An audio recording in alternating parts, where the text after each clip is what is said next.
Hey guys, welcome back. We have a fabulous episode for you today about a growing problem in the world. We're going to be talking about mold. It ain't sexy, but I can tell you it's important. So before we jump in, I, as always, would love to thank you for being here and for being a listener of the podcast. I'd love to invite you to natnidham.com. Make sure you sign up for the newsletter. We've got two newsletters. You can sign up for our main newsletter, and also you can sign up for our very special peptide newsletter, which is devoted to those little compounds that we all love to learn about. And of course, at natnidham.com, you can also learn about our membership community, which where we get to do some really fun stuff like live Q&As with me, live Q&As with experts, people who've been on the podcast. So much fun in there and a really, really lovely community. So definitely check it out. And of course, if you get value from this episode, make sure that you leave us a review if you're feeling inspired today on whatever platform you're listening to it on. And make sure that you also send it out to your friends and networks and invite them to follow the podcast and learn all about the cool stuff that we talk about. We've got a fascinating episode for you today. PJ Harlow, holistic mold consultant, healthy building pro, and decontamination expert, shares her personal saga of battling mold in her home, a story that took her from chronic illness to a career helping others navigate the mold maze. We're also tackling some big questions, like why women might be more affected by mold and the unexpected ways it can creep into your life. Trust us, after this, you'll be checking behind your fridge. We probably should have released this at Halloween or something. Now, let's learn a little bit about PJ. She is a certified holistic mold consultant with a passion for helping people navigate the tricky world of mold and water damage. Her firm, which operates virtually, is IICRC certified and specializes in holistic approaches to remediation, making her a trusted guide for health-conscious clients facing mold and mycotoxin issues in their homes. Beyond her consulting work, PJ is the founder of the Academy for Holistic Home Health and Mold Sciences, and there she develops tailored online courses that empower homeowners, renters, and professionals to create healthier indoor environments. So you can learn more about PJ at pjharlowwellness.com, and you can find her on social media at PJ Harlow Wellness. Hey folks, just a quick reminder that all of the information presented in this podcast is for information purposes only. No medical advice, no diagnosing, no treatments suggested here. Before you try anything that you hear about or learn about here, make sure that you check with your medical provider. Welcome to the show, PJ Harlow. It is a pleasure to have you here today. Thank you so much. I'm super excited. Yeah, well, me too. And how did we connect? I think we connected on Instagram, right? Yeah, totally. Yeah. I love Instagram just because you get to meet so many different people all over the world and just people that you admire. And I've been so excited because I have a little crush. So I love your show. Oh, thank you. Oh, thank you. I'm flattered. Okay, so we today are going to be talking about some really interesting pieces of the mold puzzle that I think, we always ask our guests for what would you like to talk about and kind of ask them to give us some questions they'd like us to ask. And you sent me 8 pages. So I kind of went, okay, this is going to be, I don't know, like a 5-part series or like a mini series. I don't know. So I think what we're going to do is let's just start with why you do this in the first place. Like, how did you get into this mold business? Because, I mean, it's a big business, right? I think that we hear about mold a lot. I believe that even as weather becomes crazier, more people are dealing with mold as more people are dealing with floods and crazy rains and that kind of stuff. Modern homes are almost as much of a problem for different reasons as old homes. There's different reasons for both. So mold's a thing. And so before I start asking a million questions, some of which may or may not be on your piece of paper here or the 8 pieces of paper here, tell us about why you do what you do. What brought you to the land of mold? Sure. I never ever thought that this would be what I did as a career, but about what is it? 8 years ago, I started to get sick, and it happened pretty rapidly. I was generally pretty healthy at that point in my life, with the exception that I could have done a little bit better with my diet. I was not getting enough protein. I was a vegetarian at the time. And I just suddenly, my hands started to hurt. And I thought that, oh, well, I'm getting carpal tunnel because I've worked in an office my whole life. And I just kind of chalked it up to getting old. I had recently turned 40, and that was like a big... Oh, yeah, that's really old. Yeah, that was a big turning point for me. And so then I just started to get chronic pain all throughout my joints. My hair started to fall out. My face started to break out. And I just started getting all these random things, and started having some hormone issues, missing my periods. And so I went to the doctor, and everything came back normal. And I continued to like get more and more symptoms. Like it felt like every week that went by, something else was happening. But it was not, it was just bothersome at that point. And it kind of waxed and waned. And, I would almost kind of question, like, is something wrong with me? Because I felt that yesterday, but now I don't. And this continued for probably about through 6 months, and to the point where it was really starting to affect my life, to where it was disrupting my job. I was having to go to the doctor all the time. And, make a long story short, my family started to get sick as well. My husband started to get symptoms. My kids started to get symptoms, but they were all different. My daughter suddenly had asthma. My son started to gain weight and get migraines, and he was starting to have like some behavioral issues and started wetting the bed again. And then, my husband was having like rotating joint pain, and he was starting to have really bad anxiety. Luke lost his patience. He was like super patient, and all of a sudden he was snapping all the time. And so we were like, what is going on with our family? Like, this is crazy. And one day we found mold in our kitchen, and we had like a little incident. The shower head popped off, and we had to pull all of our appliances back. And when we did, the drywall was like so wet you could stick your finger through it. And there was a huge blackness behind our cabinets. And my husband had seen an episode of Forensic Files with a story with Melinda Ballard, who's this famous mold case in Texas in the 90s. And he was like, this is it. This is what's making us sick. This is what the problem is. And from then on, I had no idea what I was about to, the rabbit hole I was about to be thrown into, literally and figuratively. And from there, I went through probably the darkest time in my life. We did testing. We figured out our home was full of Stachybotrys, which is black mold. It was in our vents and our crawl space. All of our stuff was contaminated. Wow. At that time, we're talking almost a decade ago. So there wasn't the information that there is now. Nobody was really talking about mold except in, small little chat rooms, and it was very off the radar. So there was not enough available info for me. So I certainly don't know what I know now. So we threw away everything, like everything, my kids' baby pictures, like everything. You're kidding. Yeah, it was very devastating. And we ended up having to move in with family just because we had no place to go. Like it was, at that point in my life, we were very much a blue collar family, like so many other people. And I was not working, it was just a really bad situation. And then it even got worse.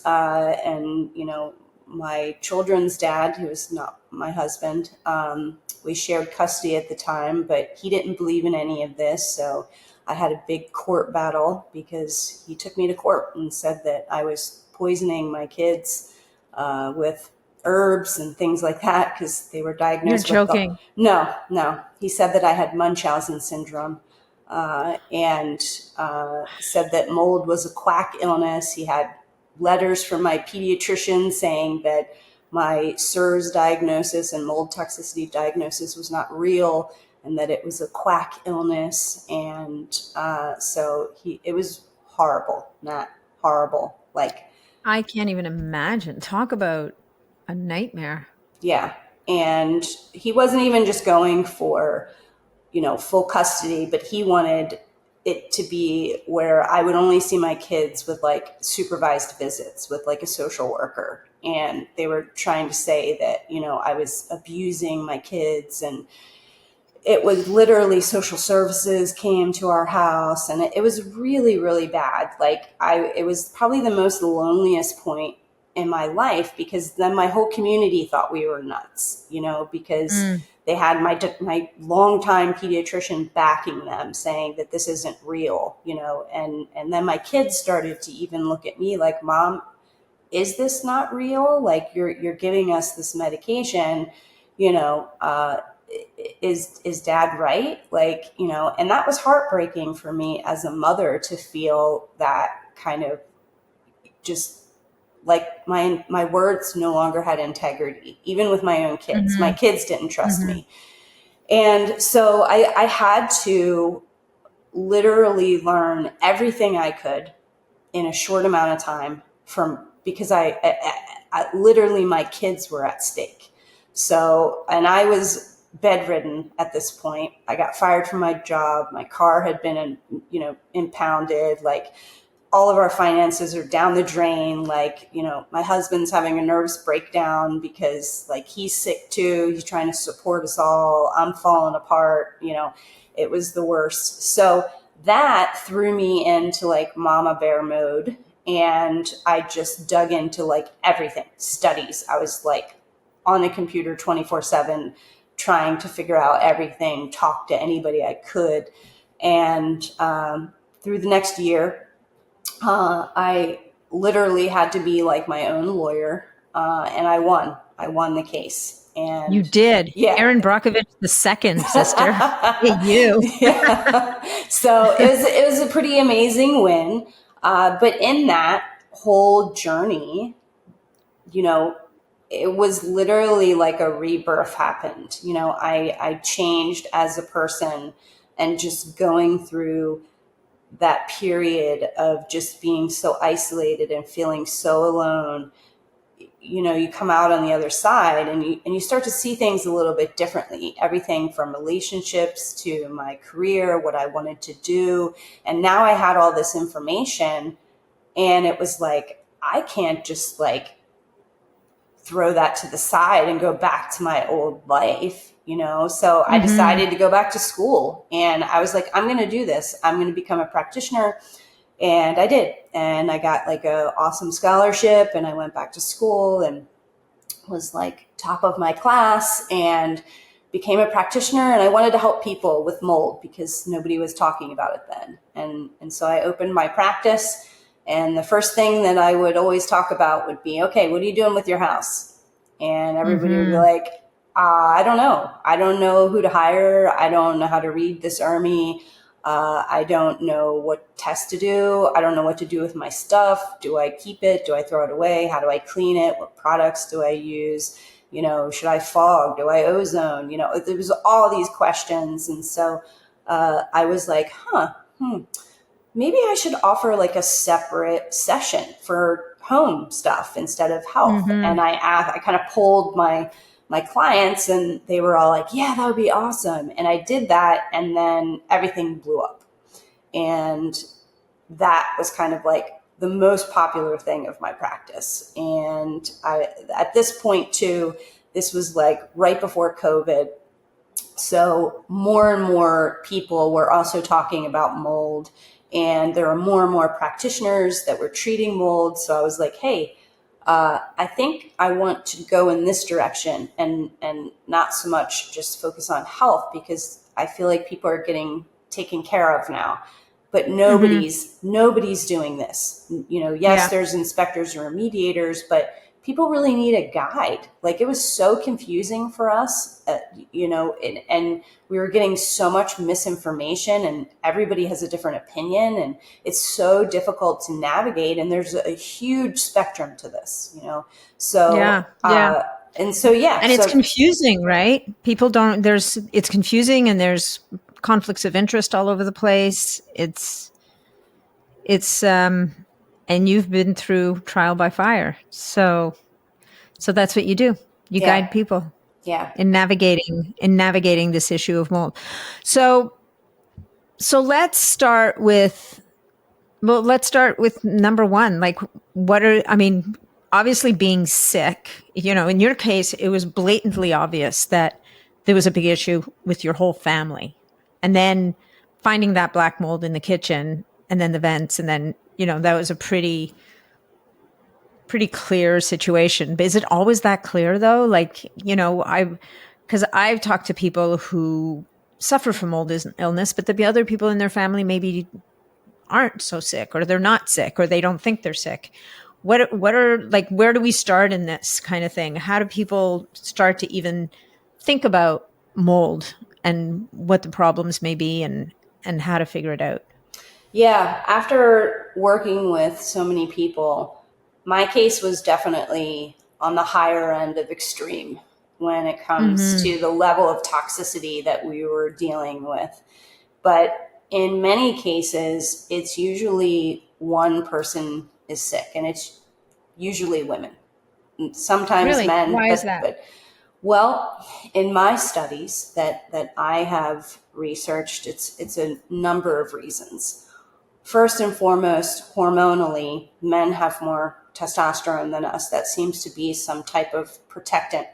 And from what I know, I'm not a medical doctor. However, as a coach, I do know that it affects your aromatase pathway.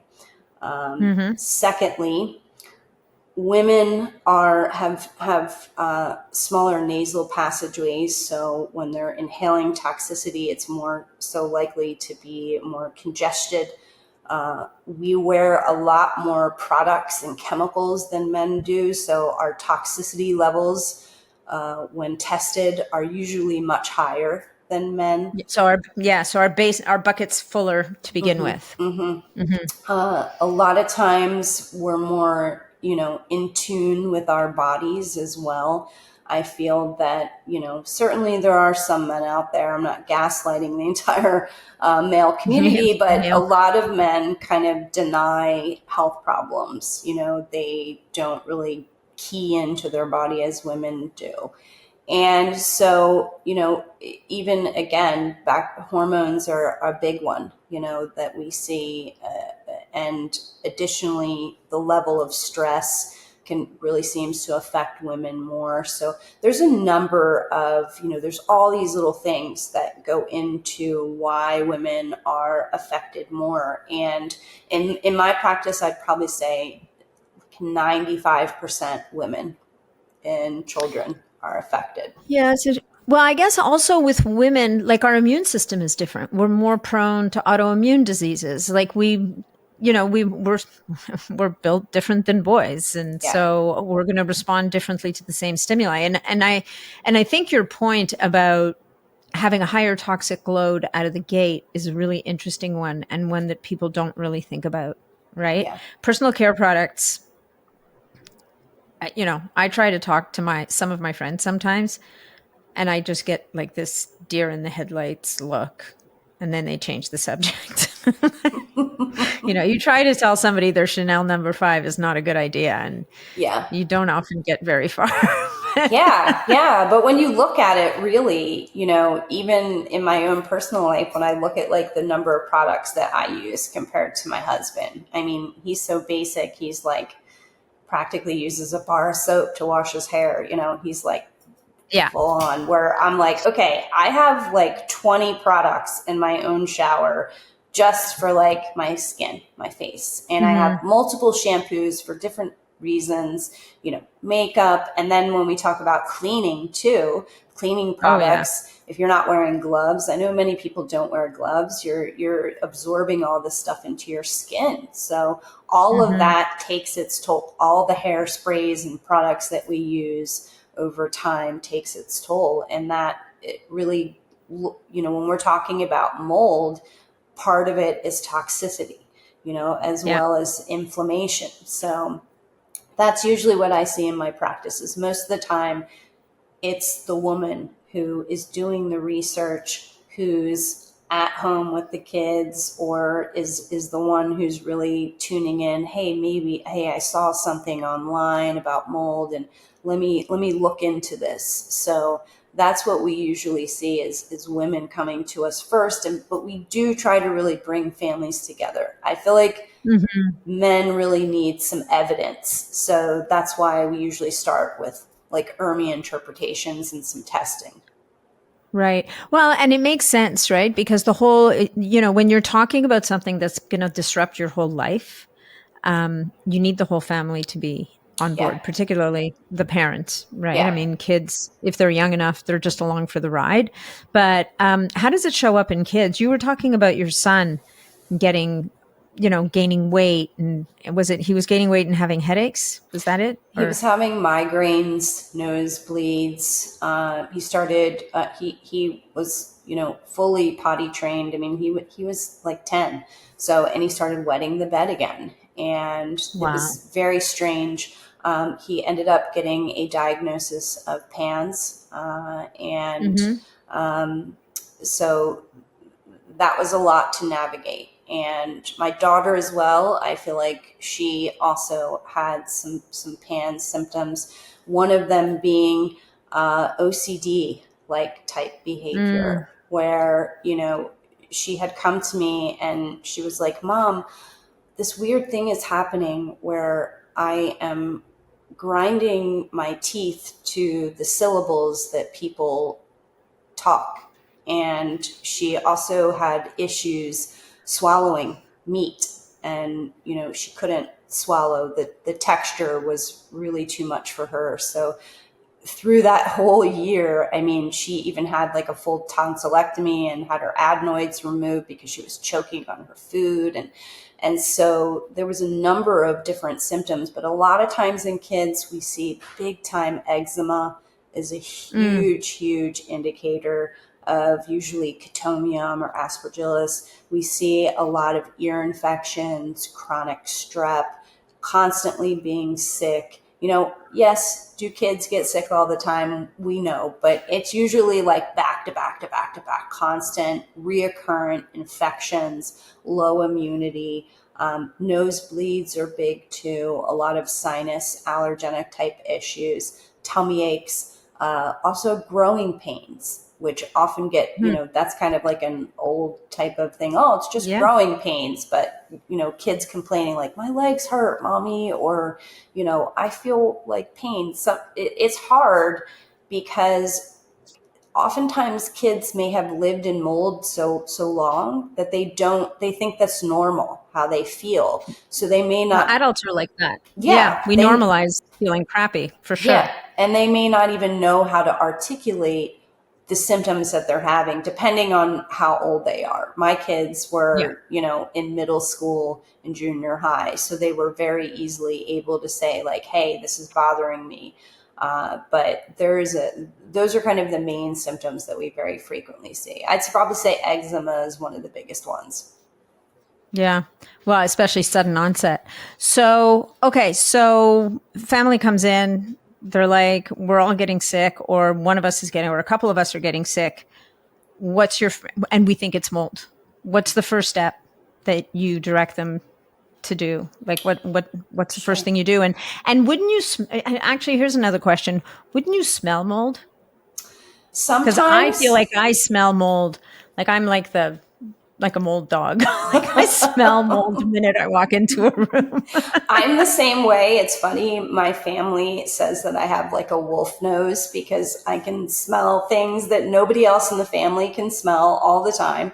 But sometimes you can smell mold and sometimes you can't. Sometimes it's so Mm, hidden that, you'd walk into a house and it looks beautiful and you'd never know that there would be mold in the walls. It's not always like the obvious, like dungeon type Yeah.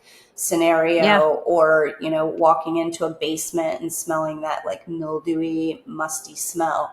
But generally when people come in, I usually like to start just by seeing, is there even any type of elevation in the fungal ecology of the home. So I like to use DNA testing to do that, and dust sampling. So I will usually recommend to do an ERMI test, Mm-hmm. and which is a dust test, and an interpretation. It's really important to have that second part, because the regular homeowner, the regular renter cannot read an ERMI. You cannot go by the scoring that is on the ERMI, because we're using this test off label. And that's a really important distinction, because you'll hear a lot of controversy in the industry from people who say, oh, well, the EPA, who created the ERMI testing and technology for studies, they didn't create it like, hey, we're going to make this test and we're going to sell it to homeowners. Like, that was never the idea. But Yeah. just like medications can be used off label, and Mm-hmm. even though that's not the way the FDA, approved them, they're still valuable in some ways. So we're Mm-hmm. using that data and looking at all the individual 36 species, in addition to looking at the person, looking at the onset of their symptoms, looking at, asking them questions about their sensitivities. And, because there's spectrum to that as well, and their lifestyle, looking at the history of the home. What type of foundation does it have? How long have they lived there? How old is the home? What kind of ventilation system and heat and air does it have? Looking at all of these factors. Have you had any water damage? Does your home have an Mm-hmm. odor? Are the windows condensing? Is it hot in some rooms and cool in others? So we have a really robust intake system, and process that we go through when we do these interpretations. And then we sit down and really kind of go through the test and help the person understand what is happening with that ecology. Because, really Mm-hmm. important, we know that there's going to be background levels of mold everywhere, right? We know, we've already established that. But Pretty resilient. Yeah. Organism. we're Yeah. looking for any type of patterns or irregularities to tell us that something's going on. And we're looking at all of that collectively through a holistic lens. And from there, then we can decide, okay, we need to take another step. And, Mm-hmm. most of the time, people that work with me are usually sick. They're usually, very health focused, and there's usually some type of problem that, triggered them to want to kind of finally do some testing. It's not like this just happened overnight. Sometimes we get people who are maybe preparing to conceive and they want to make sure that their homes are healthy and maybe they're not sick. But generally, most of the time, people are usually symptomatic and they've explored other avenues, and now they want to see, could this possibly be my home? Wow. Okay, so your first step is to recommend the ERMI test, which is, as you said, it's a dust test. Mm-hmm. That was approved. What was it approved for by the FDA? They were What was it doing originally conceived for? Yeah. They were originally using this type of DNA PCR sampling to create like an index. They were trying to make a moldiness index for homes, because they've realized that it's Mm, difficult to, air sampling. Every type of testing has its faults, right? and right. and so they were trying to utilize this technology to figure out like this type of index that could be used to figure out, can we tell if there's water damage in homes by looking at these types of molds. And it really isn't the greatest yet, because there's so much nuance to this. There's different climates, there's different types of houses. So the scoring system that they created with it just doesn't work when we're trying to assess homes yet. We still don't have it down to that degree. So there needs to be, the most important thing out of everything, is having a boots on the ground inspection. The ERMI is only a beginning, like, micro piece just to kind of confirm, do you even have like some elevations in your home? Like, what's going on? And to kind of really get this process started. It's not a prerequisite. Somebody could skip that part altogether and move into, getting an inspector right out the gate. But most people like to have something to understand what's happening in the biome of their home. And so what should people be looking for in an inspector? Because that's where things start to get a little bit scary, because you start to, that's where people feel, I would think they feel they're most vulnerable. Like, they've probably checked out their house themselves. They're not obviously seeing mold. It's not like in your place, right? You pulled something out and next thing you know, it was pretty, mold's kind of waving at you going, over here, we're here we go. But it can be a lot more subtle than that. And now you're bringing somebody into your home, you're paying them a lot of money, and you have to trust that they're honest enough and they don't have some kind of backdoor deal with, ABC remediation down the street. So how do people how do they navigate finding an inspector that they can trust? So that is one of the reasons why I have pioneered this role of the holistic mold consultant, because I have always felt like the trifecta of the client, the customer, the inspector, and the remediator, it just doesn't work. It fails over and over again, this system that we've had. So when you bring in the core four, as I like to call it, which is the customer, the consultant, the inspector, the remediator, the customer is then empowered, right?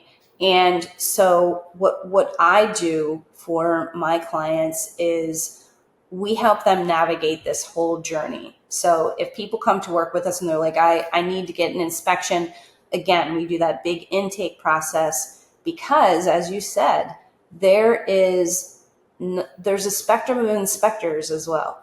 When we talk about, there's different classes of inspectors. There's, your, 1-800, call a mold guy locally, and you're likely going to run into what we would call a mold tester. This is just somebody who's going to maybe be under $1,000, and they come in, they do a few air samples, and they'll likely tell you your home's normal. They probably don't have a big education.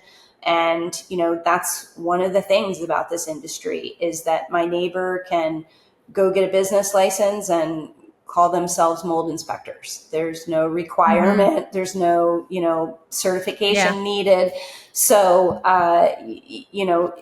it's hard for homeowners to really discern, A, what do they need, and B, who's going to be that qualified person, right? And I like to always tell a story. I had plastic surgery a couple of years ago. I had a mommy makeover, and I didn't know the first thing about finding a good plastic surgeon because it's not my industry. So it was the best money I ever spent. I paid for a consultant. Her name's the Beauty Broker, and she's amazing. But and she helped me navigate that world. She helped me understand what type of surgery is going to be good for me and my body and my type of skin and everything. And went through my budget, and that's similar to what we do. Is we're really helping the client understand this language, because if you don't speak the language, you're not going to know who to choose, and so we've broken it up into, there's about 4 classes of inspectors. My friend Brantley, who's a pretty awesome microscopist and inspector, he's also come up with this as well. But, there's we usually work with level 3 and level 4. And these guys are going to know a lot about building science, mechanical engineering, the building envelope, microbiology, chemistry, physics, because mold is not always going to be so straightforward as you said, like my house. It's not always going to be like, oh, well, a pipe burst or your Mm-hmm. toilet overflowed or the basement flooded. A lot of times the mold that we see in homes is caused by an oversized HVAC system, or maybe the home is pulling in too much outside air and mold is growing in the walls and you never even know it.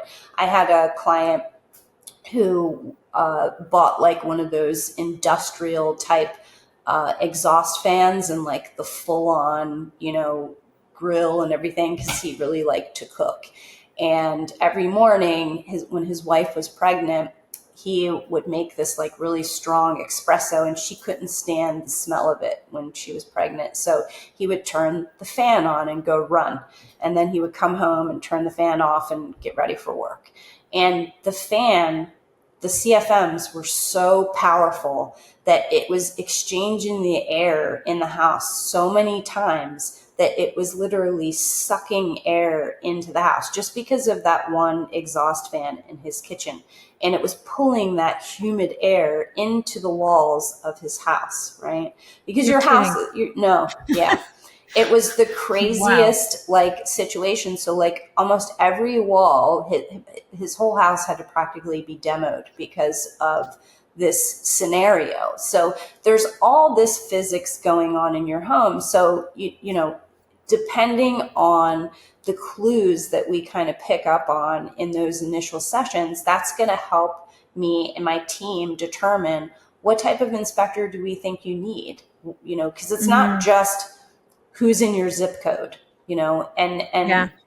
we're also working within a fairly new industry. The mold industry is not that old, so unfortunately you're not going to have all of these higher class experts in every single town across America. A lot of times we have to Mm-hmm. have our guys travel depending on the type of situation. But it's oftentimes one of the challenges that I see people go through is that they'll hire multiple inspectors, sometimes 2, 3, 4 inspectors, and they still haven't found all the sources.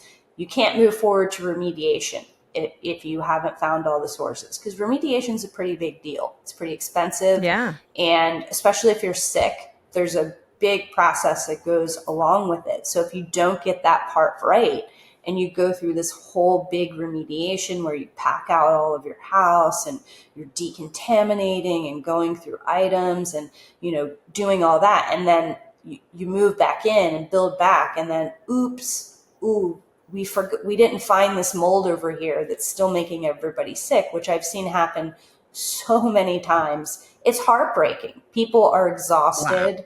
I've literally seen families get divorced over this. It's so stressful to go through. So that first part is so critical to the whole job. Sometimes it's even more important, than remediation, is to have a good educated assessor come in who really understands the type of home you have, and that takes a making process. Yeah. And so I'm guessing the type of home you have is going to determine the types of potential mold issues you could have, like a new Yes. home versus an old home, or Yes.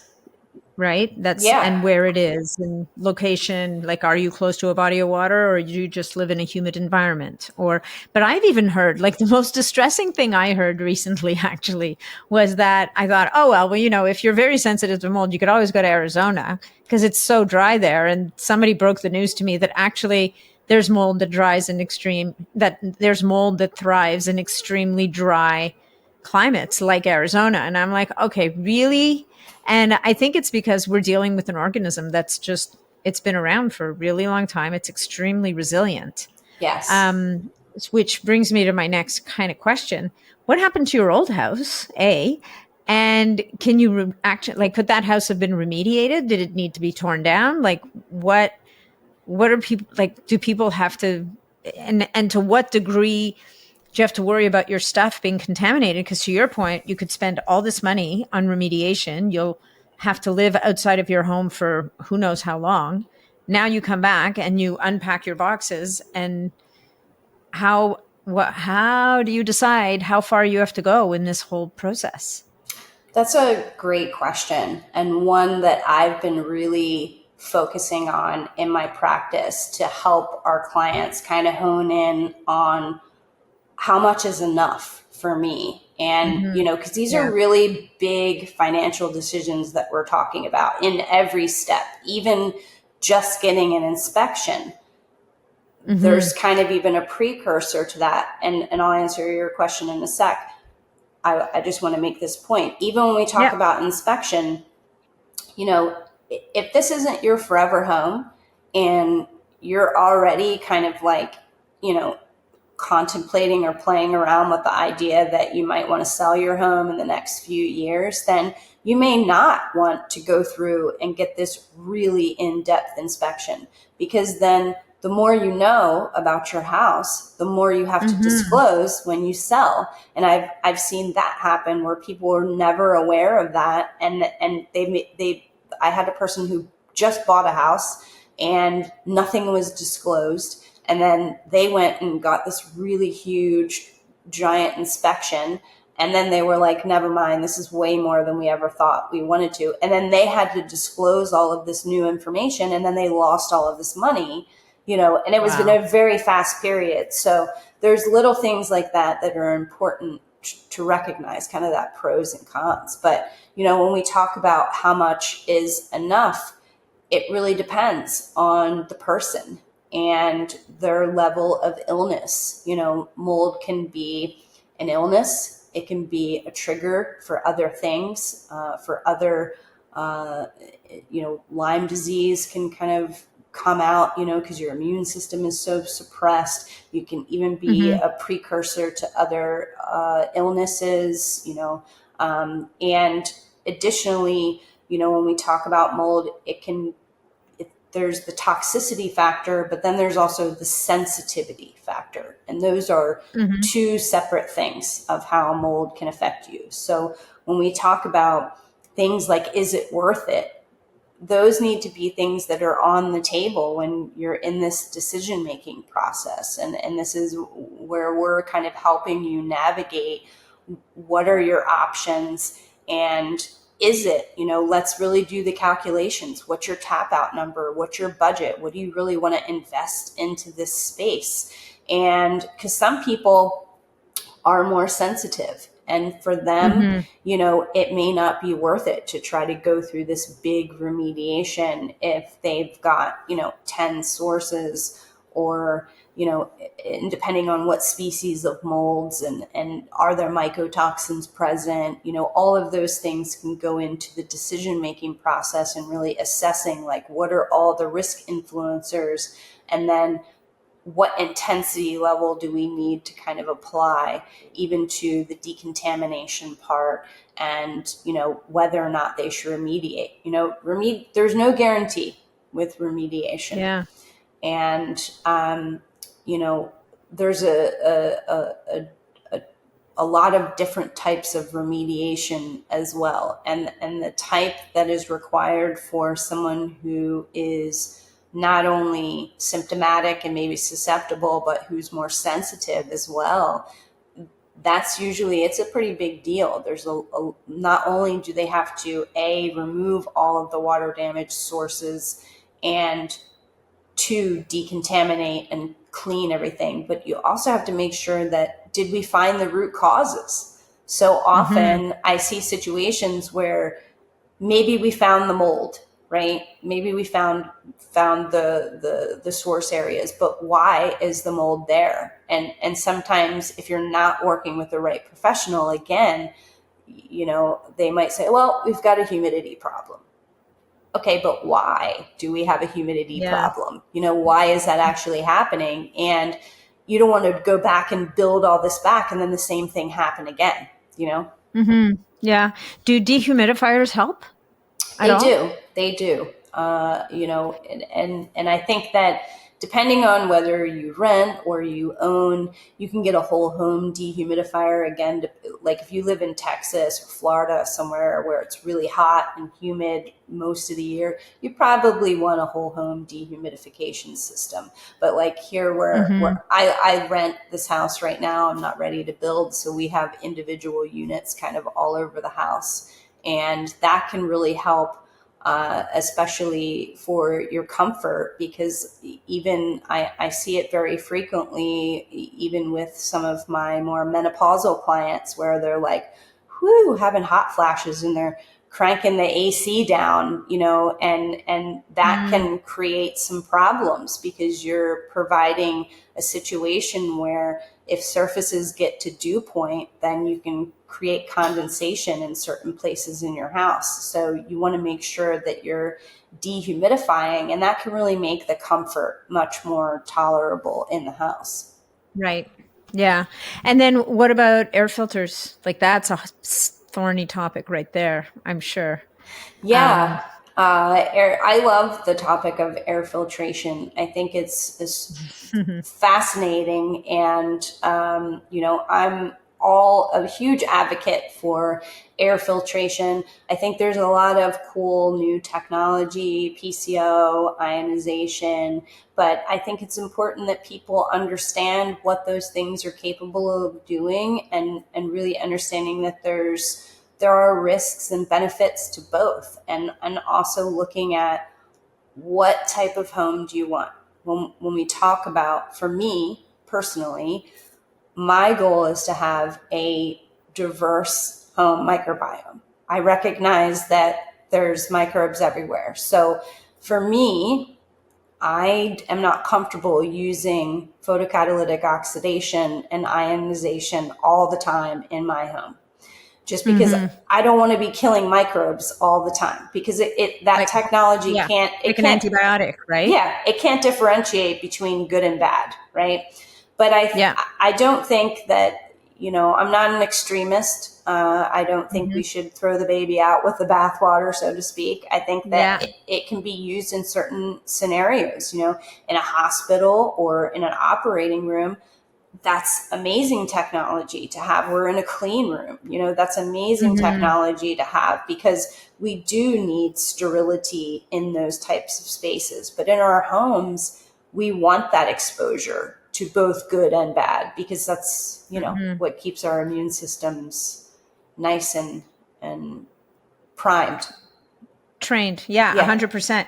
So what about products? Have you heard of a product called Homebiotic? Dave Asprey's What about product. products like that? It's like a probiotic for your home. I know I have some somewhere. I have a bottle. And I'm like, well, what do I do with this? Like I have a really big house. Am I just supposed to use it in some places, or do I just run around the house spraying it everywhere? And does it I do anything? Well, I'm always curious about those types of products. At the beginning, I was like, yeah, these are awesome. And, I was really a huge advocate of using them. But then I started to think again about, like, what's my goal here? My goal is diversity, right? And most of the probiotics are not going to be like a huge a bunch of diversity in a bottle. It's usually like one or two strains, maybe a mixture of strains. They're usually proprietary, so they're not going to really provide you Yeah. with that information completely.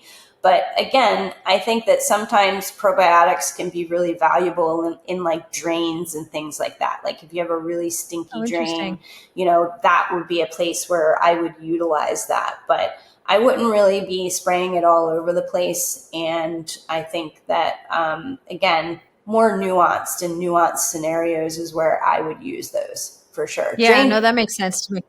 Yeah, Yeah. I actually we rented a place in we were in Hawaii in February, and we rented a place at Maui, and we walk into this place and got hit with a wall of just that musty kind of moldy smell, and I was just like, I don't think I can stay here.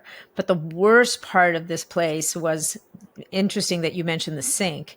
They had a garbage disposal in the sink, and if you whenever you turned on the water, it's like this cloud of nauseous fumes came out of there. I don't know if there was something living down there. I mean, I guess there was something living down there, but it's interesting. I felt pretty ill for 2 or 3 days, but we kept all the windows open, we aired it out, and eventually we felt fine. And I don't feel like I've worse for wear after the fact, but it was a very interesting experience because we went and talked to the people at the front desk and said, could we maybe change places? And she said, they're all like that. The problem is that they clean, and then when they clean, they shut the place down, and you're right by the ocean. So it's inherently, the moisture content in the air is just high, period. And she's like, you just have to air it out, because if I move you to another place, you're just going to have the exact same problem. And I was just like, wow, that really sucks. It was not my Wow. favorite place. That was not my favorite Wow. place to stay. Well, and they Yeah. had no air conditioning. Air conditioning in and of itself can be a source, right? But Mm-hmm. in this case, they didn't even bother. Wow. No, we see that in a lot of places like that, and a lot of islands and things. There's a lot Hmm. of humidity issues, especially. And, people just don't know. Again, it's so normalized that it's like, oh, well, yeah, it's moldy. And Yeah. like, Like, what's your point? I'm like, but I have a what do you want me headache. to do about it? So, um, well, Yeah. I'm glad that it didn't hit you too hard.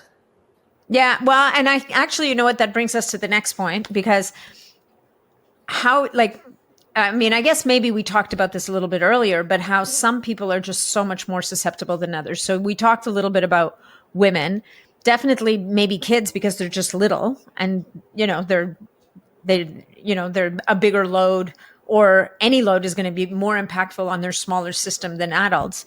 But I've dabbled a bit in the whole world of epigenetics and genetics, and there are some genetic markers that designate some people as being more likely to be affected by chronic mold than others, because it has to do with their detoxification pathways, and certain pathways that we know should be able to neutralize mold, and these people are downregulated.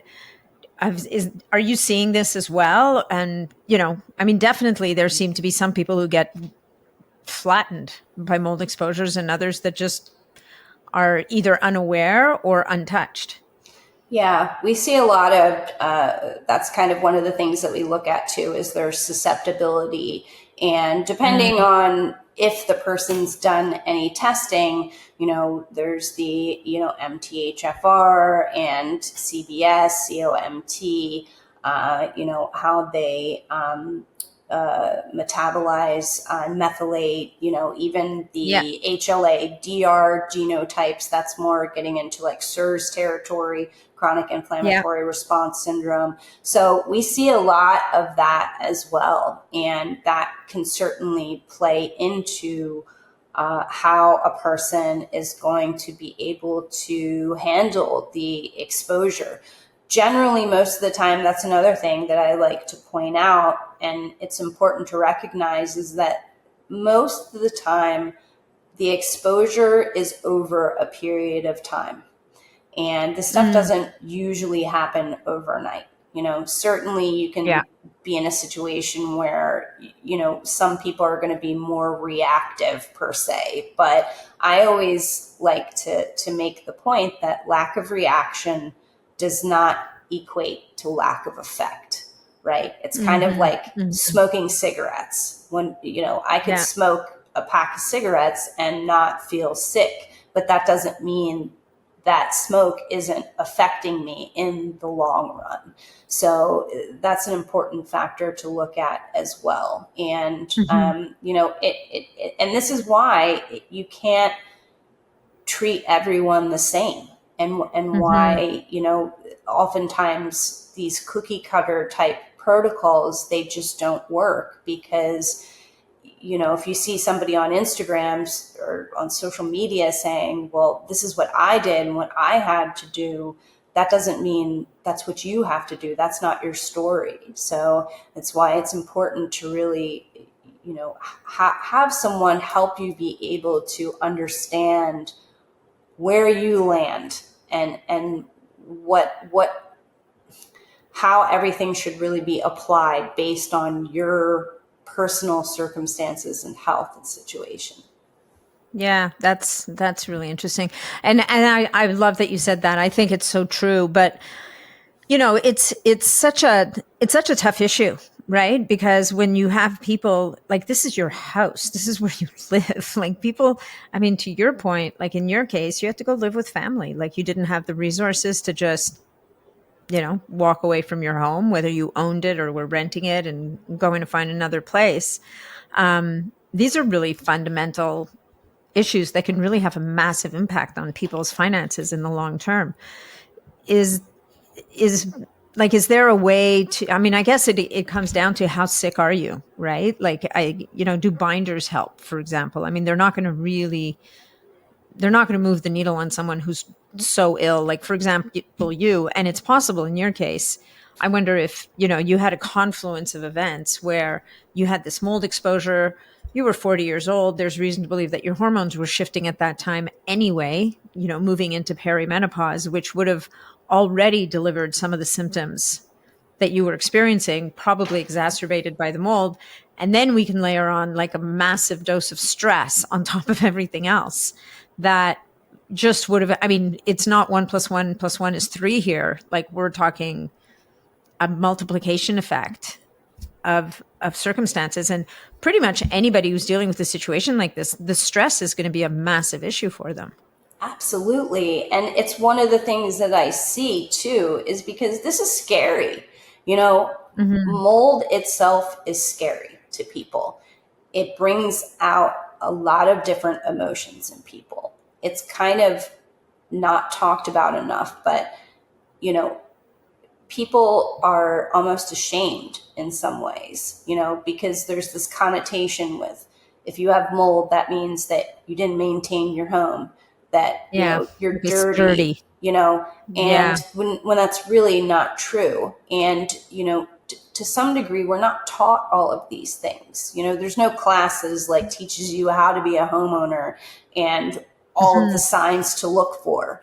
But I mean, now we're learning all of these things, but I was an insurance agent for years and I never knew any of this stuff. And I still looked at homes Interesting. aesthetically. Even realtors that I know, and realtors that I've worked with and dealt with, and even have personal family members tell me what realtors say. It's crazy, the things that are accepted in the industry and in the construction industry, and so it's almost like people have to become empowered to really become the hero of their home. Hmm.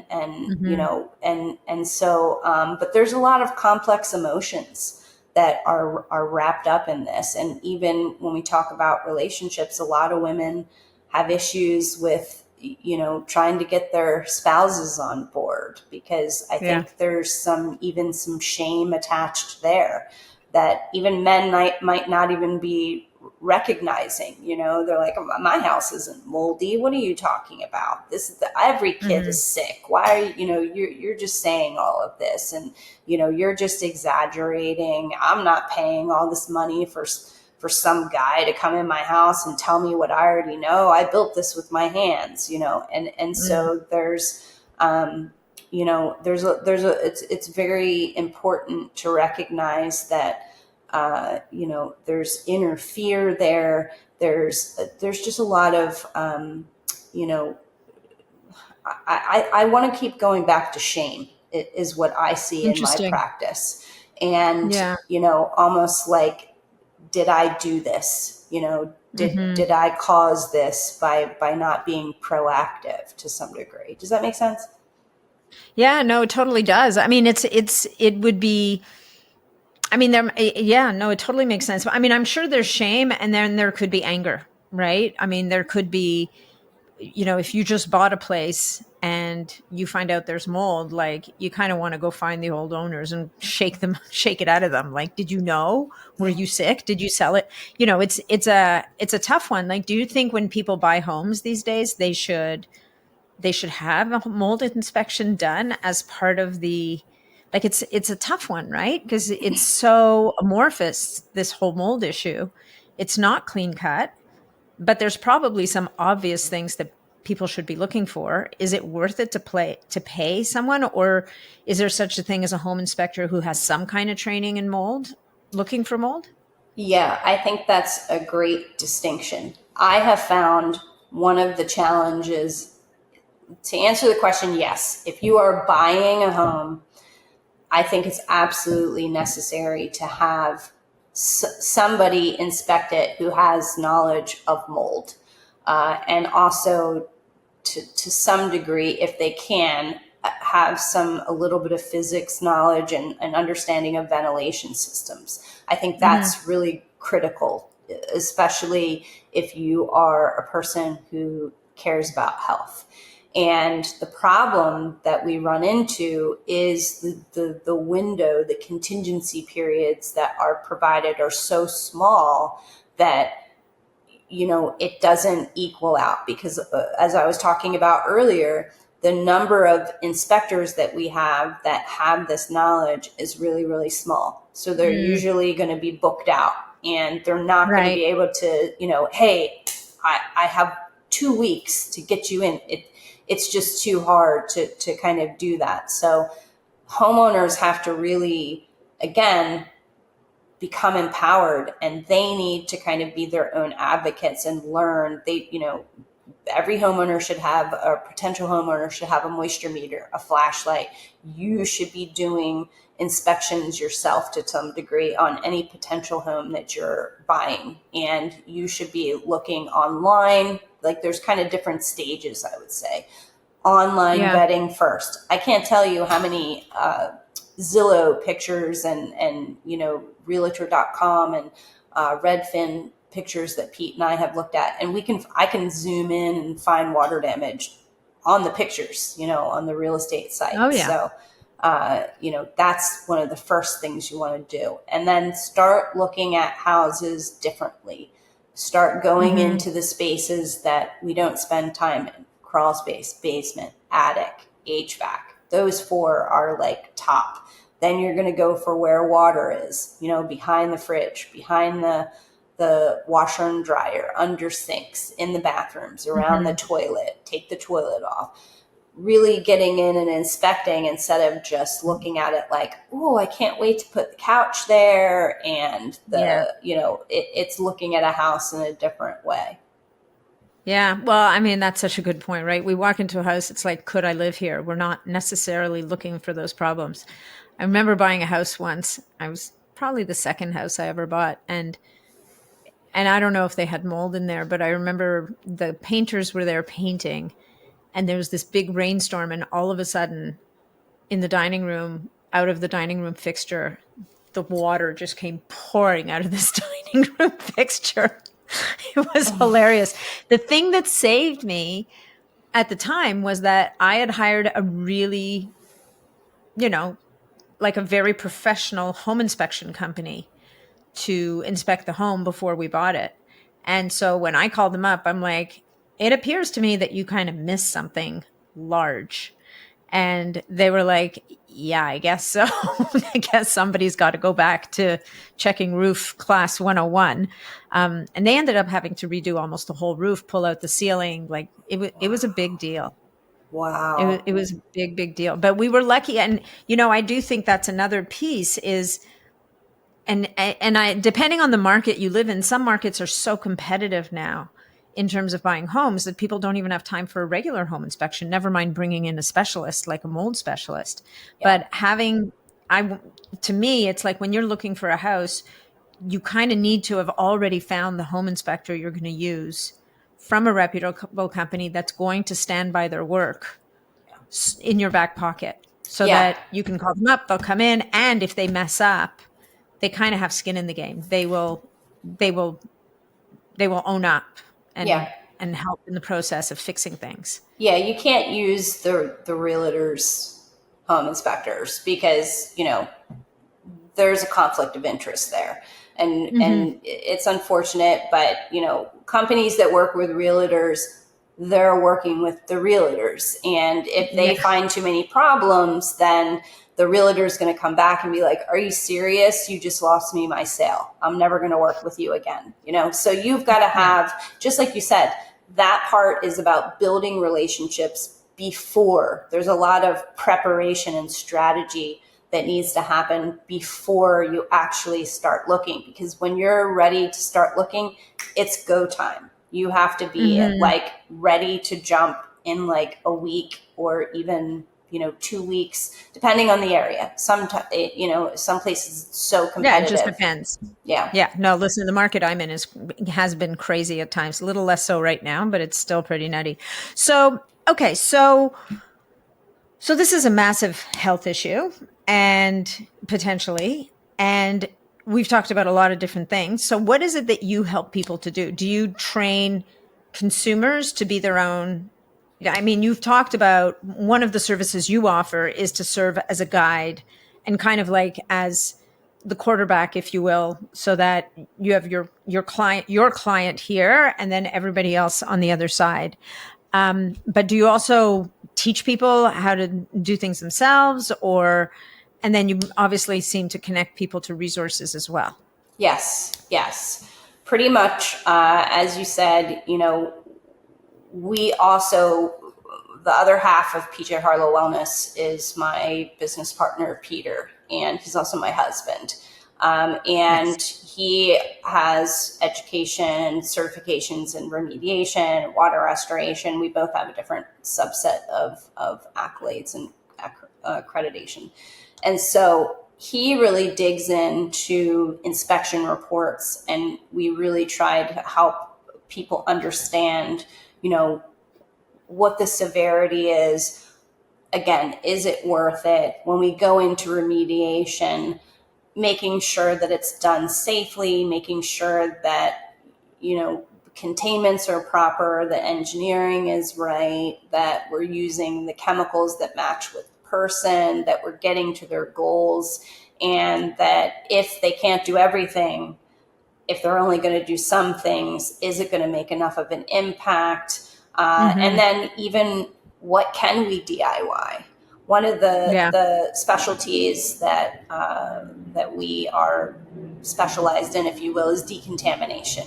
And so we actually teach our clients how to decontaminate and how to really do that themselves, because they can save a massive amount of money to do that. And it really helps to bring that connection back to the house, because one of the weak points, usually most people are given two options. They can either, DIY, or they can hire a company. To hire a company to decontaminate your whole home and wipe down everything and clean is very expensive, number one. And number two, we don't have any way to truly prove, did they really do it? And maybe you might have interviewed the company's owner, but that doesn't mean that you interviewed the whole company and the whole team. And oftentimes, you don't know who's that fifth employee. Is Jason having a bad day today? Did he get into an argument with his girlfriend before he got here? Is he going to really be, this is your health we're talking about. So your health is in the hands of, somebody that you don't know, and we're working with stuff that's invisible. So how do we truly know that they really did a great job? There's really no testing that, besides visual inspection. And again, the stuff's invisible. So I find that clients just often don't feel safe even after they've done these things. So when depending on their sensitivity, obviously if somebody's super hypersensitive, they shouldn't be decontaminating themselves. But in the situation where they could have their family members do it, or friends of the family, or even themselves, it almost, kind of bonds them back with the house and gives them like the knowing that, like, we did this and nobody's going to do it better than you, So we teach people how to do that. And, we also teach people how to maintain their homes after this is all over and how to sustain a healthy home microbiome, and also how to not let a circumstance like this dominate and take over your life to the point where it's, obviously there's nervous system dysregulation as part of this Yeah. illness. And Yeah. oftentimes we see people, unfortunately, get into a situation where they have mold trauma, where they Mm-hmm. are so terrified to do anything, to have people over into their house, or they're so terrified this is going to happen again that they're not living. And that's really not a way to be. So we really help people get through that and understand that, you can get back to having a normal life. And yes, this does change you as a person, but you're not that same person that you were before this happened. So it Mm-hmm. isn't going to happen again. Yeah, well, and you've got a lot more knowledge too. And so, do you work with coaches on the health side, or do you refer out to that? Because I would imagine, I mean, this is a great conversation, which is not what I expected we were going to have, right? I was thinking we're going to talk about, you know, how to treat the person, not so much how to treat the home, but this is a massively important conversation because this is the piece of the puzzle, to your point, that if you don't get this right, treating yourself, even treating the individual, is going to have limited effect, Yeah. kind of thing. You're right. So, and it's so weird because I just had a conversation with someone this afternoon who has his insurance company coming over tomorrow to see if they'll pay for the mold in his house. And he's Wow. been an insomniac for 10 years and is figuring out that he believes that mold has a lot to do with it. So, and he's got two little kids and one of them has some issues. I'm fascinated to see, as he goes through this journey, I Yeah. might even send him your way as he goes through Yeah. this journey, how it affects his sleep and how maybe it might affect his son. So Yeah. No, those are two really interesting. major symptoms that, we see. Sleep is a big one, Yeah. especially fatigue and insomnia hand Well, in they go hand hand. in hand for Yeah. sure. And he said he's up from 1 to 3 every night. And, a practitioner he's been seeing said to him, that's the liver. In traditional Chinese medicine, there's a clock and different organs do their cleansing work their detoxification work at different times. And that window is notorious for liver detox, where your own liver's doing its work. Like, we're not taking supplements or anything like that. And that's exactly when he's not sleeping. And your Wow. liver would definitely be carrying the burden of trying to clear these toxins out of your system. So anyway, it's all very, very interesting. PJ, I'm so thrilled that we connected and really thrilled to have had this conversation with you. So, as we wrap this up, is there anything we left out that you really would like to have covered, or is there some issue that you're like, oh, nobody talks about this, I really want this out there?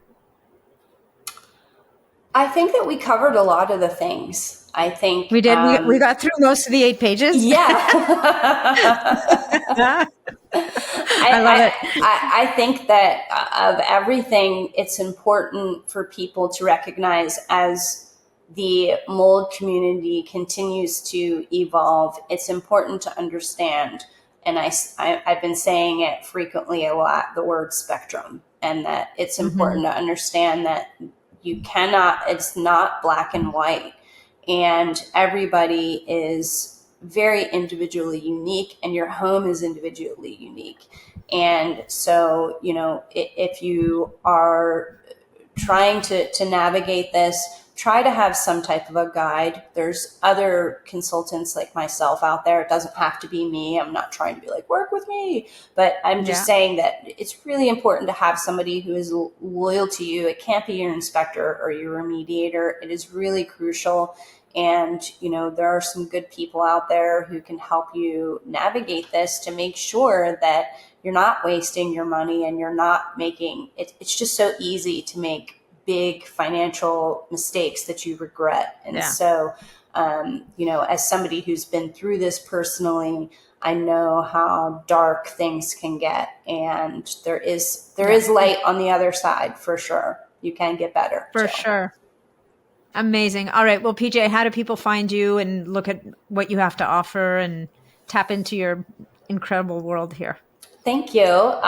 We're pretty big on our Instagram. PJ Harlow Wellness is my handle, and our website is fully automated. So if you want to book, you can go online. We try to make things really super simple. Our practice works similar to a gym membership. You can do a guest drop-in session for just 30 minutes, no commitment, ask anything you want. But if you have a bigger case that you really think that you're going to need referrals and benefits and things like that, then we have our membership. And most people start with an ERMI and an interpretation, and that's kind of our flagship product. But everything's on our website, pjharlowwellness.com. I love it. Thank you so much, PJ. It's been a pleasure chatting with you today. Thank you so much.